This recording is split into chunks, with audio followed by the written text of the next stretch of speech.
Blind offload, right? Welcome to the Hook.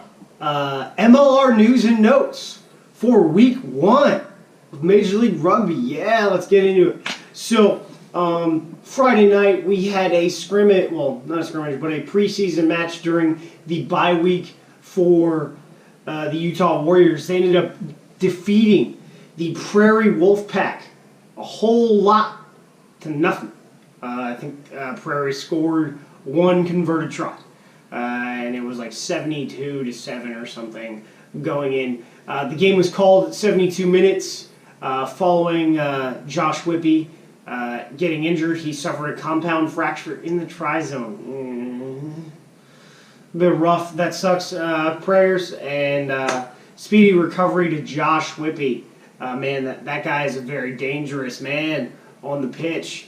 Hope he is good to go. And you know, I don't know if he could be ready for the June test series, but we'll see. Definitely want to see him back for the autumn. You know, let's get into the full-on scores. I got to eat some crow. You know, I had predictions for, for this week, and I was way off. So going into that, Houston versus New Orleans. Houston hosted NOLA Gold at Dyer Stadium in Houston for the first of their homestand at Dyer Stadium. Carbach Brewing is like a block and a half away, so that is where the pre-match and post-match festivities will be taking place, since all HISD and school district properties under Texas state law have to be alcohol-free.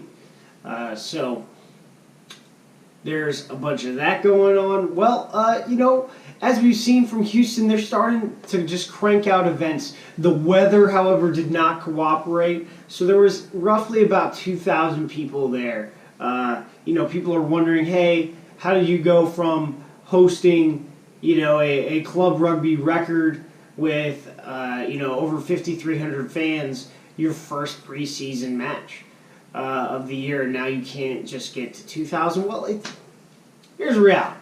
There's still rugby being played in the local community, so these are people that really have latched on as fans and, aren't necessarily playing rugby out there, which is pretty awesome. That, they've been able to hold on to the non-rugby playing populace as fans. But let's get into match play. Early on, Houston jumped up with the lead, and they were able to do some things that were really awesome. The try of the week, which was voted on, a year full of dirt, was not Joshua VC, but that was a close second. That thing was crazy. Every time VC got the ball, man, he was electric. He could run up under kicks and then just get after it and make meters down past the gain line.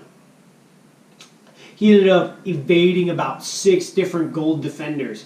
But what we sort of seen towards the end of the preseason was Houston wasn't able to keep their pedal on the floor and step on the throat of their opponent.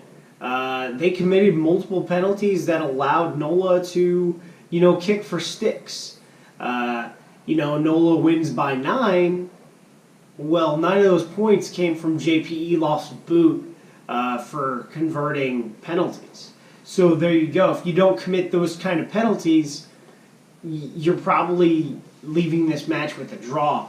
In the second half, NOLA was able to gain all the parity they needed up front, which I was sort of surprised because Vince Jobo is out, so that made John Sullivan have to move out of the 5 spot, who has been killing it at lock for the gold, and he had to move over to 6. Had a good match overall. No complaints there. Holden Younger continues to put on a really great performance for the gold. I think that he'll definitely get an invite to the June camp with his performances so far to push Sean Davies and probably Ruben DeHaas.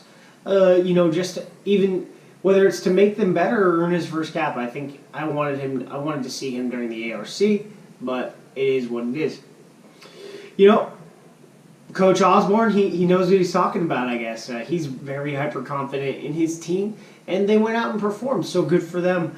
I was really impressed how they've continued to get better. Houston, overall, I think Coach Fitzpatrick will take the data and they will come out and get a victory this week, which we'll talk about. The match of the week on CBS was Glendale hosting the Austin Elite. This was about to get out of hand. And then Glendale started making mistakes. Ben Landry did a tip tackle, took a guy over, the plane, and took a red.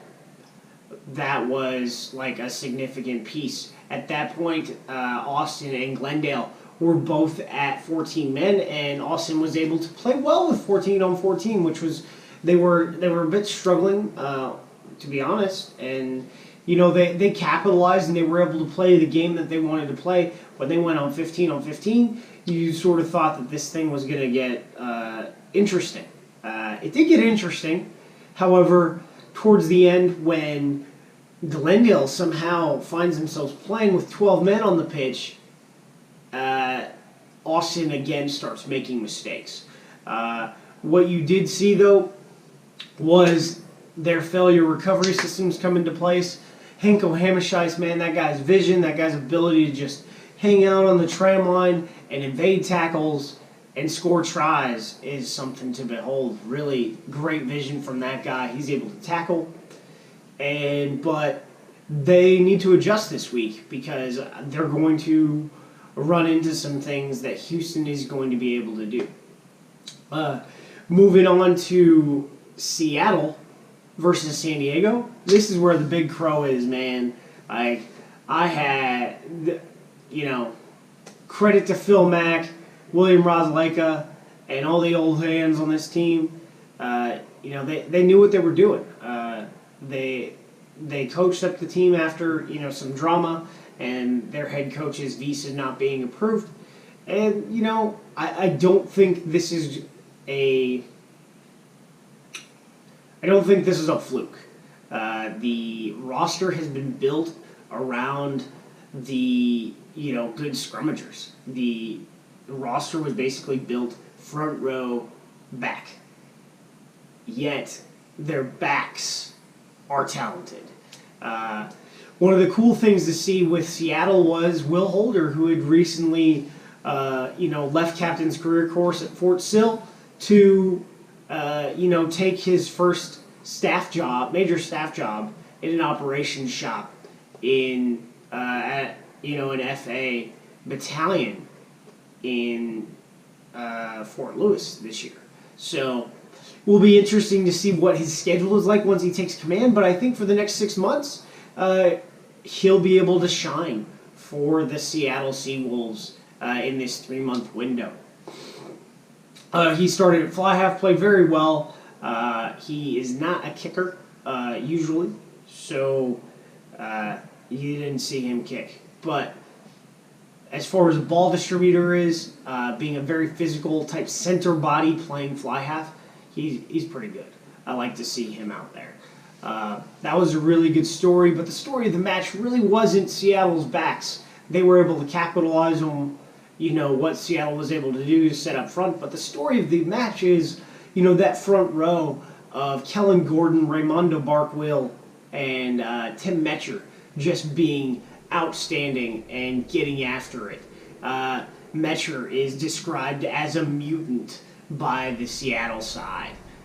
He was like, as far as in football they talk about tackles. Well, these two props, Kellen Gordon and Tim Metcher, they were able to do some crazy things, and with Ray Barkwill's foot, they were able to win multiple put-ins of San Diego's. I think that it was like they had 6 turnovers at the scrum. Think about that. That is crazy. So, congratulations to Seattle. We're seeing some growing pains from San Diego right now. And that's interesting. Moving on to non-MLR, sort of MLR stuff, is that the Ontario Arrows defeated the Mystic. I think it was 29-19 over Mystic River. So what we're seeing there is Mystic River Rugby Club improving, but I'm unsure of what the Arrows were trying to accomplish other than get a win, because I think they're definitely suffering some injuries right now. So if you're going to ask about player discipline with 2 reds, I've asked the league.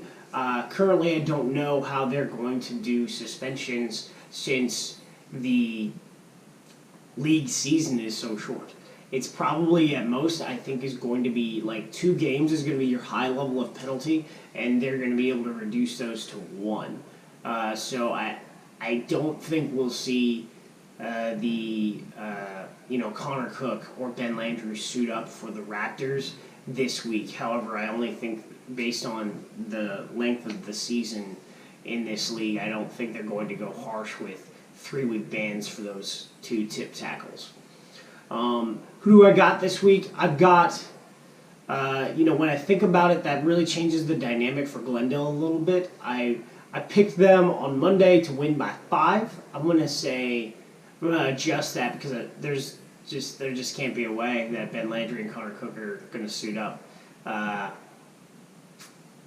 going to say Glendale by 3, just because they're just so well drilled and they do have the depth. And then we have Austin at Houston, still going Houston -5. And then Utah versus San Diego.